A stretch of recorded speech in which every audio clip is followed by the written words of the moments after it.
I always have to keep in mind too, and just for sharing information, I think this is good information.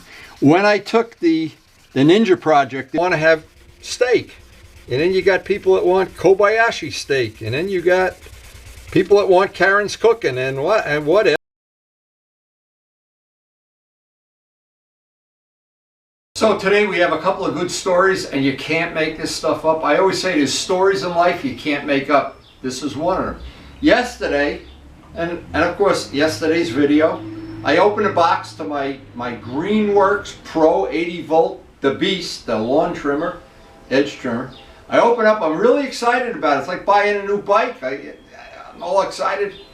And I read the directions, and the directions say the first time you charge the battery, you charge it for 20 hours. Well, 20 hours was a day ago. So what happened is, the red light never stopped blinking. Then I carefully read the directions, and it says if the red light keeps blinking after 30 seconds, just call Greenworks and they'll return the bat. They'll give you a new battery. So I like to do this. So what I did, I called Greenworks up because I had never bought anything from them before. Didn't know what the customer service was going to be like. And the first thing I get is a message, due to COVID virus, there may be a little extra wait time. So I wait like half an hour or so. No big deal. Put the phone on speaker. And I get the nicest person on the planet. And she's really sweet. And she says, "Oh, you're a new customer. This is the first Greenworks products you've ever bought. We'll send you out a new battery immediately." I love it. I love it. It's better than Wendy's warranty on the paintwork. Anyway, wanted to start the day off with a good story, positive, but I didn't get to do any weed whacking, so all my weeds are growing. Pokey's paint is drying up here another extra day because we've had rain now, and there's nothing I can do about that, so we're not going to be able to paint today, but there's always time for a good story.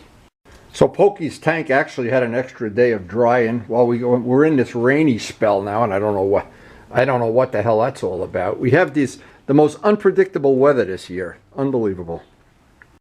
And I always have a general rule that when it's raining in the morning, not really a great idea to paint in the afternoon, even if it does stop raining, because a lot of times there's so much moisture in the air, or it can start raining again. But according to the weathermen, and the weathermen are never right, absolutely never right. I have no confidence in them. You know what? Betting on a weatherman would be betting that I'll resolve an electrical problem. That's about what the odds are. And what I always try to do is when I know a day is going to be rainy for the whole day, I try to pick out some little projects, usually in the shop or in the garage, little projects that I can do that are just relaxing, and they're the kind of things that if I didn't do them, the world wouldn't stop rotating. Actually, if this garage burned, the earth wouldn't stop rotating. But I always save these little jobs for a day like today. And you know how they always say you save money for a rainy day? Well, today's that rainy day. And the fish are just like me. Just because it's raining out, it doesn't mean they're not hungry, or that they don't need extra coffee. I wonder if fish drink coffee.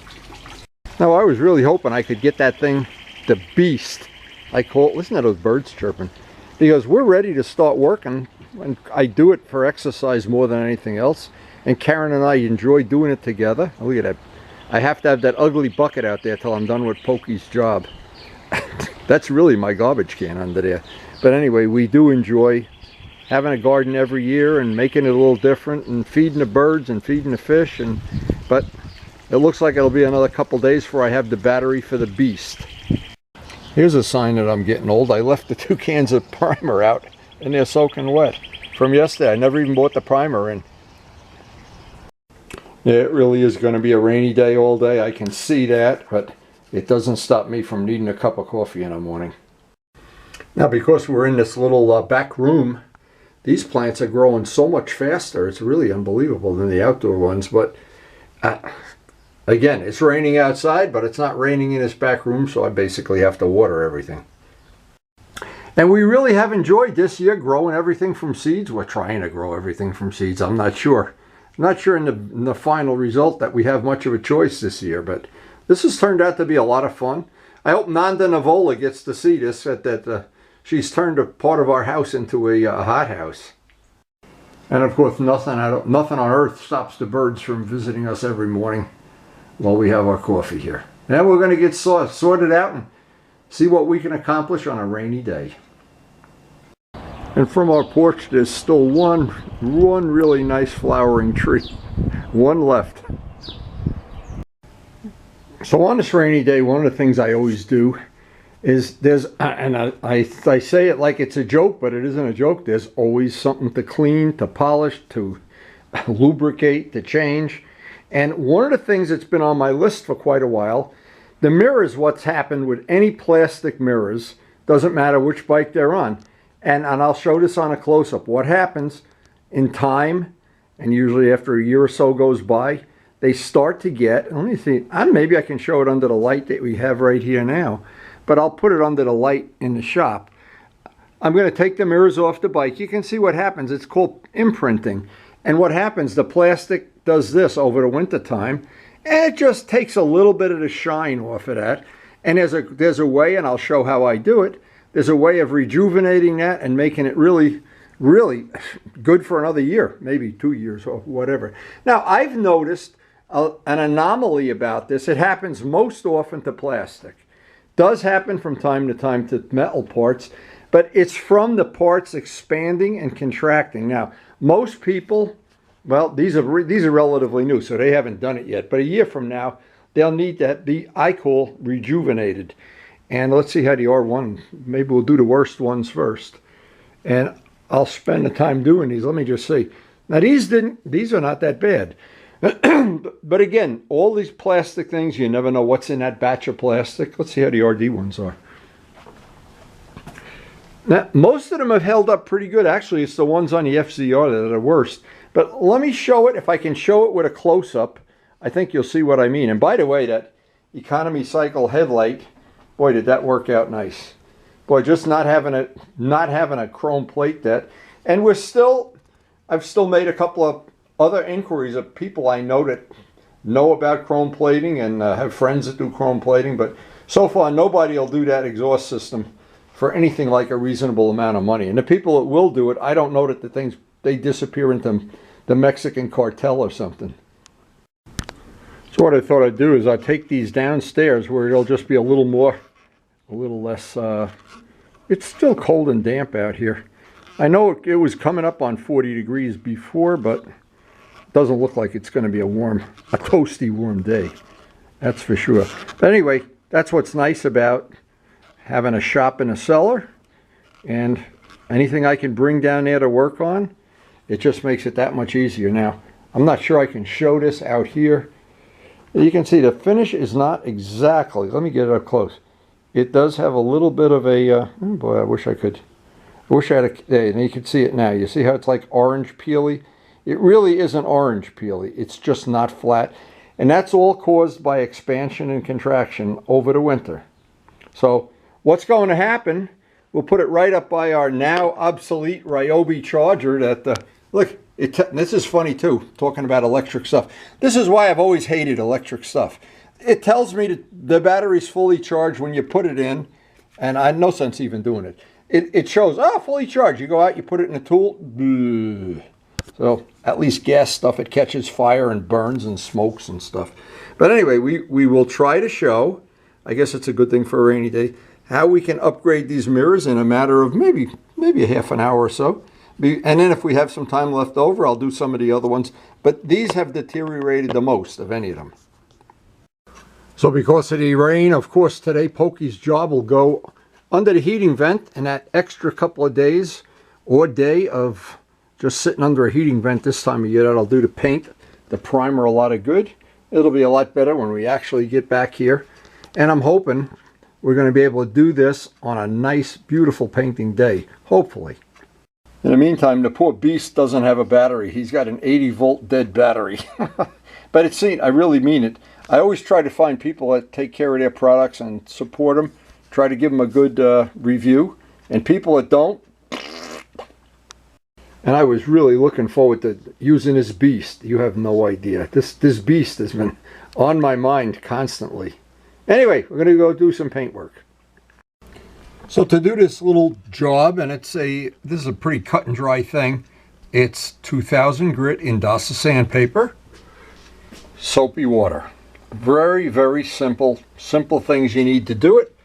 And then we're going to use the 8065 and our little Harbor Freight buffing wheel and bring them up to better than new in a very short amount of time. So the first thing I'm going to try to do is with a macro lens, and this is not going to be as good as I would hope it would be, but I could show some of the orange peel, and I really can't. This is just not that good of a macro lens.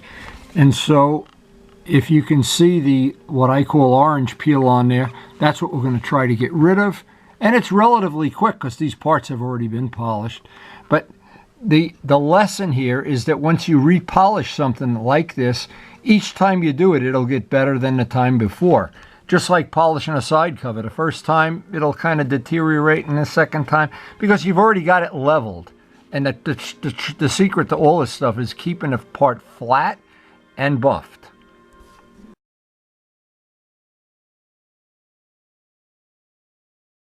So this is the whole thing in a nutshell.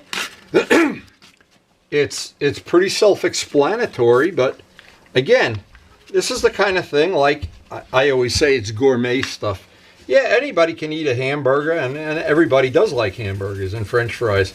But then you get people that want to have steak, and then you got people that want Kobayashi steak, and then you got people that want Karen's cooking and whatever. But now, because these parts have already been done once, doing them over a second time, not a super big deal. But again, if you maintain everything, and I always think on a rainy day, I like to end the day knowing I've done something to keep my collection as nice as I can have it. Again, because I don't have an unlimited budget, I don't have unlimited time, and I don't have any mechanics working for me, so I have to kind of do this all myself. And my involvement in motorcycling at this point in my life is one of the things I like to get from my motorcycling time is good exercise. Whether I'm riding or working on bikes or doing landscaping, I want to get a good amount of exercise every day. And if I don't do that, I know there's a price to pay. And it's not a price I want to pay either. So let me get this. Show one of them in real time. Always our goal to do one in real time. And the whole secret here is to get it flat. Let me see if I can show this. If you can see, well, we got to get it down lower. It's flat, orange peel, flat, orange peel. So, of course, the next part of this is to get the whole back of the mirror, of course, as flat as that piece there. And then we'll be ready to buff it. So here's something I always have to keep in mind too. And just for sharing information, I think this is good information. When I took the Ninja project this year and stripped the paint off the tank, boy, that paint just fell right off. And the reason is, there was only one, I'll bet there was only 1 or 2 coats of paint on it. Now, obviously a factory, especially on an inexpensive bike, is not looking to add $100 worth of clear coat to everything. And that's why when I paint something, I could get away with just putting 1 or 2 coats of clear on stuff, and you'd probably be able to buff it 4, 5, 6 times before you went through the paint. But by putting that extra little amount of clear on, it gives me the option of doing this 100 times or as many times as necessary. And since I'm not looking to flip bikes and turn them over and I want to keep them forever, putting that extra paint on, and anytime I do something and I put 2 coats on, I say, oh, that looks great, I put an extra one or even 2 more. Because now, once this paint has settled in, this is the FCR paint from, it's actually a year old. So year-old paint sands like butter, of course. You'll get it nice and flat, and it'll buff out really quick. This is not new, fresh paint that's just a week old. So it's good information to know if you have a bike that you want to buff the clear out, make sure there's enough clear on it. Because a lot of bikes don't have a lot of clear. Now, the one we just did, that 650, did not have a lot of paint. I think if I did this 3 times, I'd be through the paint. So, but if you're going to custom paint something, like when I do something, or if anybody's going to custom paint their own thing, once you get the clear on, put more clear. And just let each coat dry out if you can, or every other coat would be even fine. But that's just good basic 101 painting technology, and that's why a bike that's been custom painted, not painted at the factory, I think you're always going to have a little bit better result, that's for sure.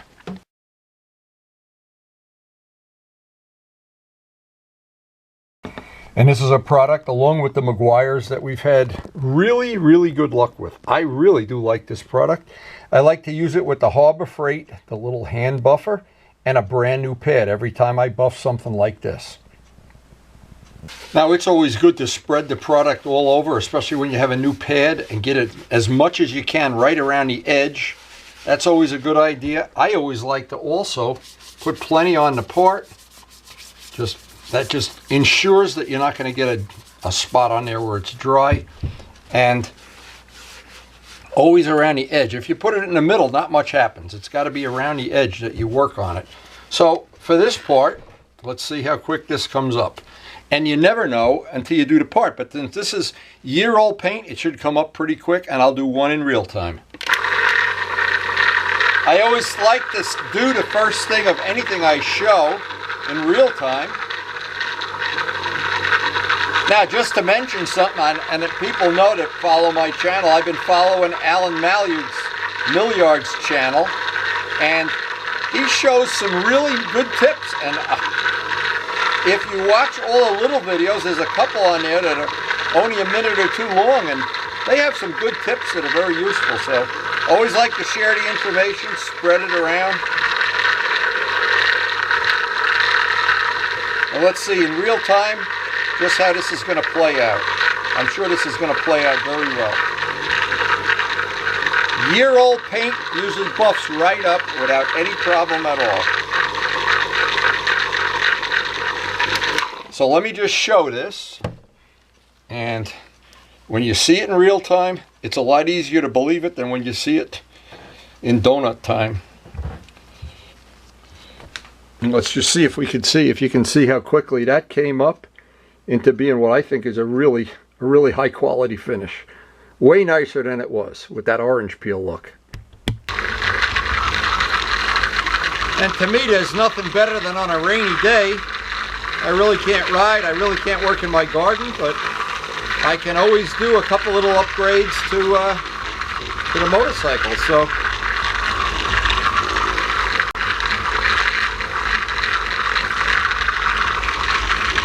anyway, this is a small little detail.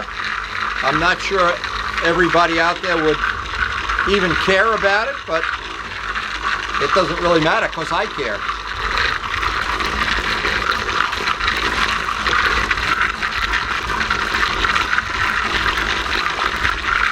Now, as there always is right in the very end, everything that's a little valley or an edge, I like to do by hand.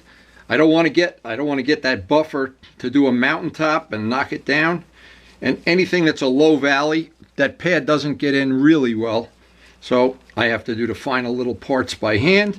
But that's the way it is with all of this sanding and buffing. Is you can use a machine for some of the big heavy duty parts, but in the end, you always have to get the edges and corners and angles and everything by hand.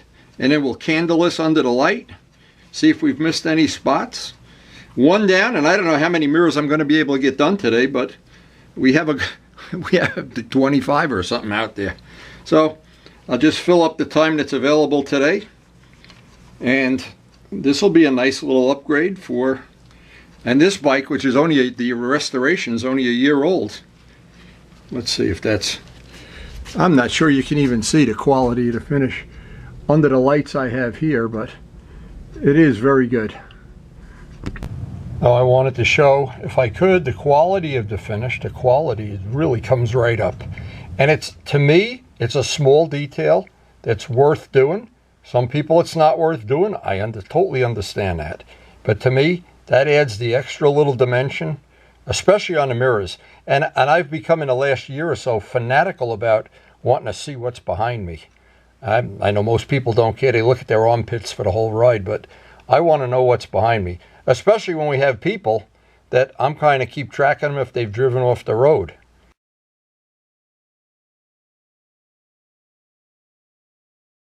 So now here we have the final test. We have the one that's buffed, one that's not buffed yet, And they both look pretty good, but I think this one, from my estimation, this one just has that smooth, glossy feel. This one has that, just that little bit of orange peel that I find is, I don't like it. But again, it's a rainy day. So next step, of course, put this one off the table. Do the same thing to this one and make this one his matching twin, his evil twin.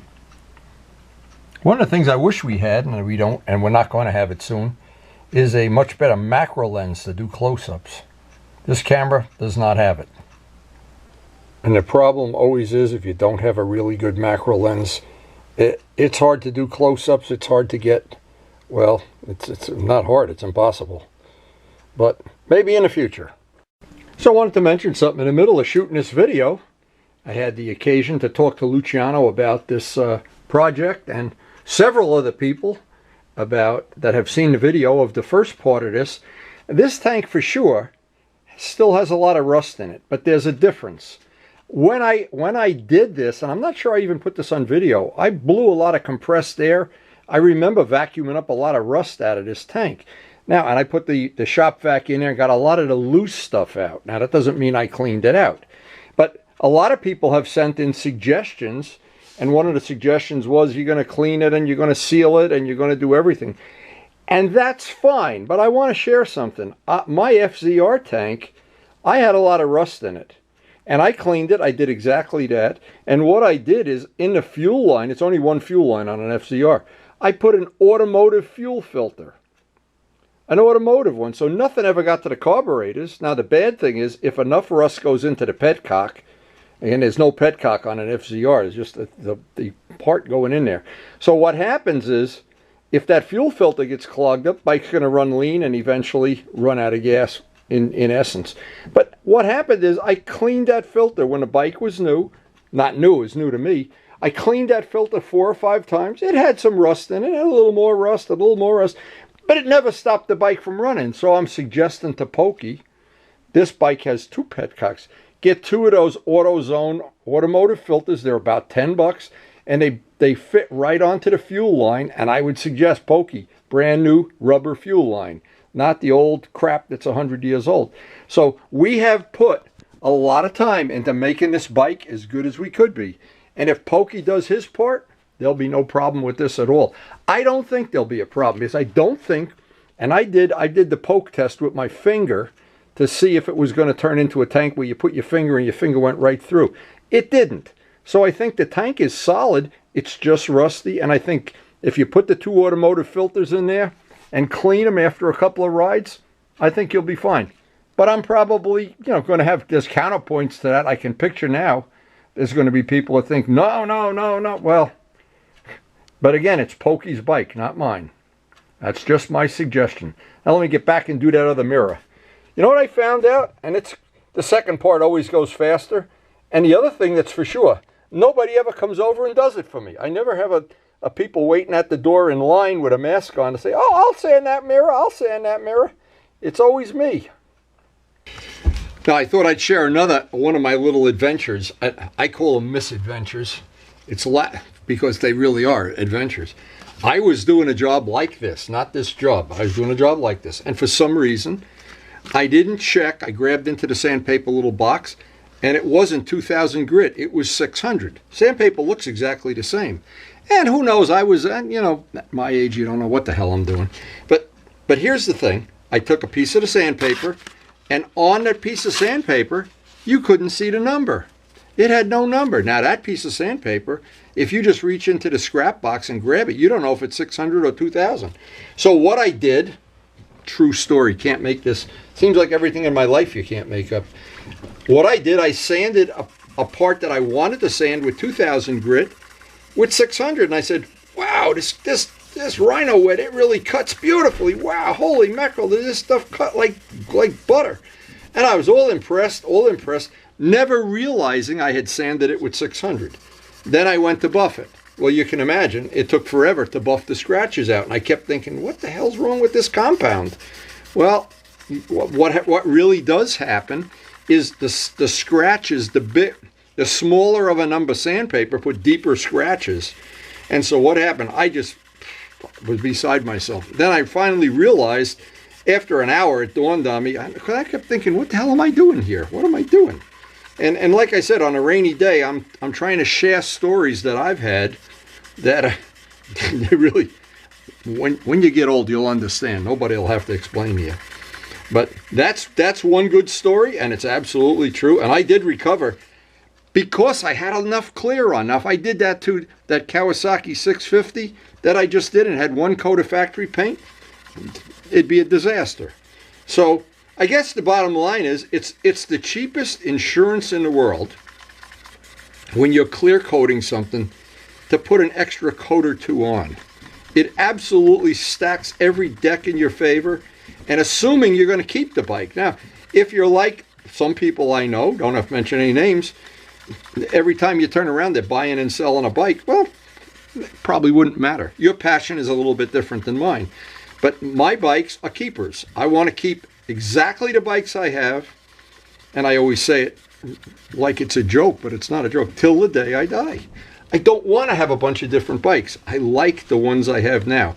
I have one bike from every 10-year era that I was involved in motorcycling, and I can go back and relive whatever it is I'm trying to relive. I'm not so sure I really want to relive all of it either. But anyway, I'm going to do the rest of this off camera. I wanted to make the point. Second one always goes a lot quicker. It's absolutely true. The second one always goes quicker than the first one. I don't know why. It just does.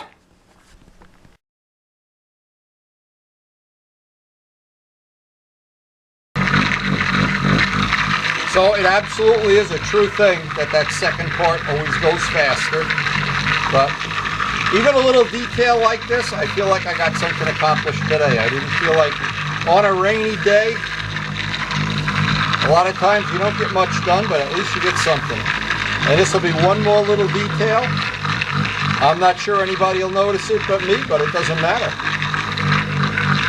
All of the details count. Now, as I finish up this part, just worth mentioning here that we did not lose a riding day. During the modeling years, we would always say you don't miss a flying day. Well, yeah, when you're riding motorcycles or you have a speedboat or whatever, all of the things in life that you're subject to the weather. I always think owning an airplane, a real plane, a model plane, there's a certain thing when you're subject to the weather that it just gets very frustrating when you get 3 days of rain or the wind is too high or something. When you're interested in bowling or some indoor activity or building a model railroad is perfect. And what happens? You don't even look at the weather. I live by the weather. And I don't get away from the Weather Channel. I mean, it's on all day long in the house. And Karen's always giving me updates. Because everything I enjoy, gardening, motorcycling, whatever, it's all dependent on the weather. Except for one thing, what I'm doing right now. This I can do indoors. I can do it out in the garage. I'm not subject to the weather, and that's a critical thing, because I can always plan the next day to say I will buff those parts tomorrow. I can't do that. I can't say I'm going to ride tomorrow. That's a giant difference in my life. So I always like to have something, and Karen knows because I make the plan with her the night before. What if it's a crappy day? We do that. What if it's a nice day? We do this. But we can always do this. So it's not much of a secret that that's what I really enjoy. And I like my motorcycles to reflect my taste and having nice shiny parts, clean, neat, business-like looking. And the biggest thing, I'm willing to pay the price.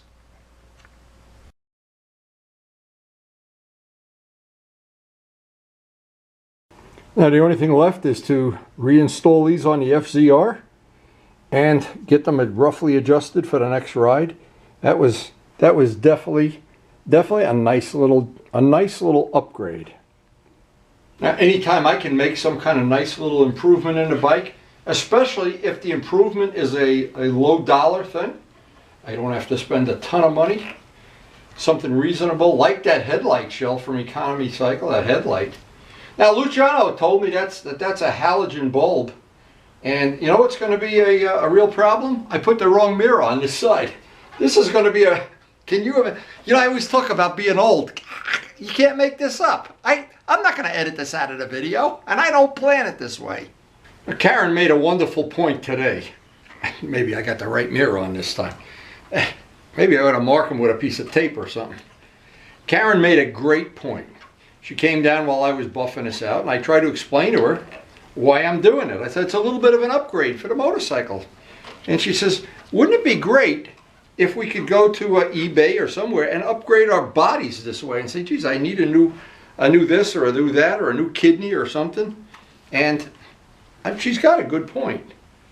Now, I'm just roughing these in because I can only do this after I ride the bike or go out in the driveway. So I just get them roughed in and that's the end of it. But that's a nice little upgrade. That really is. You don't, and what happens, people don't realize this. When you look at a motorcycle, you walk by, as you walk by the mirrors, your eye is, you may as well be like that. You see that. You don't see the bottom of the oil pan.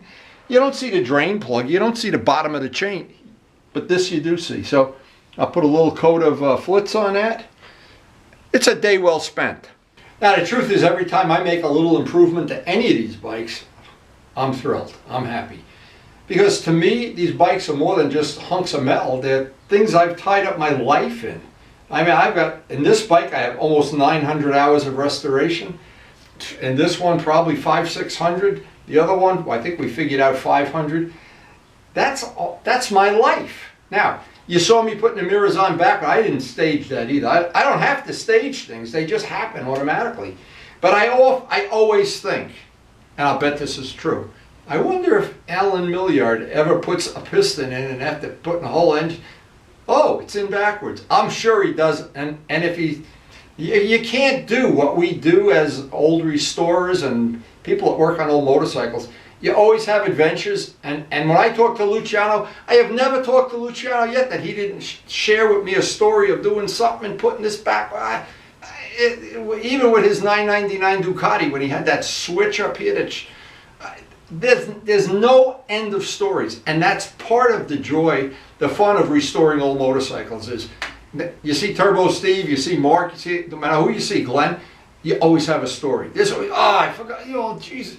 And you know what? Without those stories, I'm not sure our life would be as full. Anyway, as I'm trying to do religiously now, I'm trying not to ever lose sight of the fact, thank our healthcare heroes. And I hope you enjoyed the video and enjoy sharing our little life here in Rutherford, New Jersey during the coronavirus outbreak. Years from now, I hope we look back and say, boy, that was a tough time, but we all got through it together. And maybe Wendy videos help you get through it too. I don't know. Alan Milliard videos are helping me get through it. Anyway, I do want to thank you for watching the video. And that's always the objective of everything I do, is to share the information, share the fun, and share my passion for old motorcycles. So again, thanks for watching. So today, before I finish out the video, I had a couple of photos to share. Of course, we always end the day taking a few photos because these are memories that we're going to have in years to come. And the problem is, in my lifetime, I've taken a lot of photos and I look back at them and they're so nostalgic. Now, I remember doing a West Cooley bike. That was a big restoration. It took a whole winter, and I do remember every minute of that time being fun, getting pictures together of what the original ones looked like, doing the gold wheels, just among other things, turning it into a true evil twin. That's the right word, is evil twin. And then going out, you can see the ice in the background, going out on these freezing cold days. And I know, there was times I came back from these rides, and I looked just like that ice sitting up on a wall. And Karen would say to me, you want a hot cup of coffee? And I'd say, oh, yeah, oh, it was so cold. But it was so much fun. And then always summer comes. And when summer comes, you know, everything from that point on is just going to be good to go. And no matter what bike you ride, it's all about having fun. And in the end, we really do have a lot of fun. So thanks for watching.